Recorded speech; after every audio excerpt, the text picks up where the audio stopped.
Before you start, follow the hand-washing protocol. Unwrap the baby to place it in the cot. For hygiene, it is good to have a diaper on. In some countries, there is also a false belief that phototherapy affects the testes of male babies, which might be another reason to use a diaper if parents are worried. But the diaper should not cover too much skin surface. And if jaundice is severe, the diaper can be left off. Before you turn the phototherapy machine on, you need to cover the baby's eyes with an eye pad. Otherwise, they can be damaged by the light. If you do not have an eye pad, you can make one from gauze and tape. And then you can turn on the device. If you have not already done so, you can check the baby is receiving the correct strength of light. Take the reading at the height of the baby. But for infection prevention, do not touch the baby or the mattress with a light meter. Ideally, heat management with a radiant warmer should be started at the same time as phototherapy. After putting the baby under the light for the first time, you can press the reset button to start the timer. You should also document when treatment started in the phototherapy monitoring chart or notes.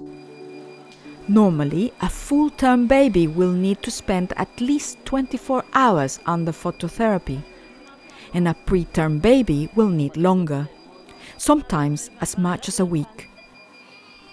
It is important for the baby to receive as continuous treatment as possible. The more time under the blue light, the quicker the jaundice can be resolved. The only exception to this is for feeding, when the baby should be removed from the cot and the light turned off to allow the baby to breastfeed in mother's arm. Babies on phototherapy should be monitored every 4 hours. You need to check vital signs, including heart rate, respiratory rate, oxygen saturation, blood glucose, and temperature. Check for any danger signs like respiratory distress. You should also check the baby is feeding well. If it's not, you should consider extra feeds of express breast milk with a cup or nasal gastric tube. Babies on phototherapy need as many breastfeeds as possible. Extra feeds will encourage bilirubin to be excreted through bowel movements. Also weigh the baby every day. Check the baby is urinating frequently and is not showing signs of dehydration. Check the iPad covers the baby's eyes and is secure. While the baby is feeding and not under the blue light, you can also take off the iPad and check for any signs of eye infection.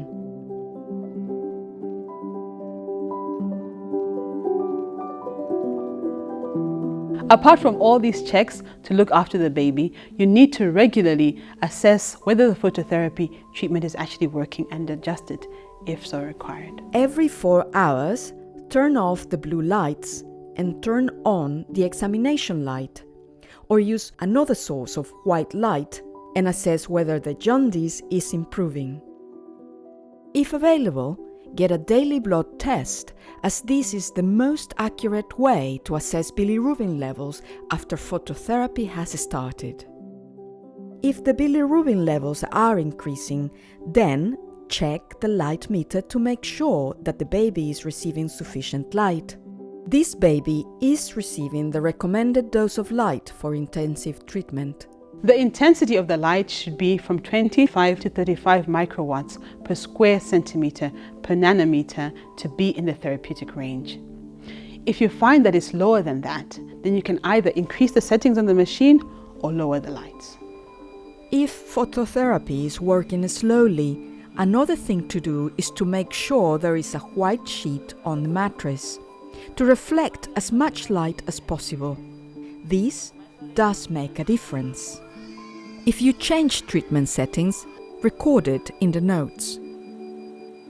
If the jaundice or bilirubin levels are increasing rapidly, consult a senior team member.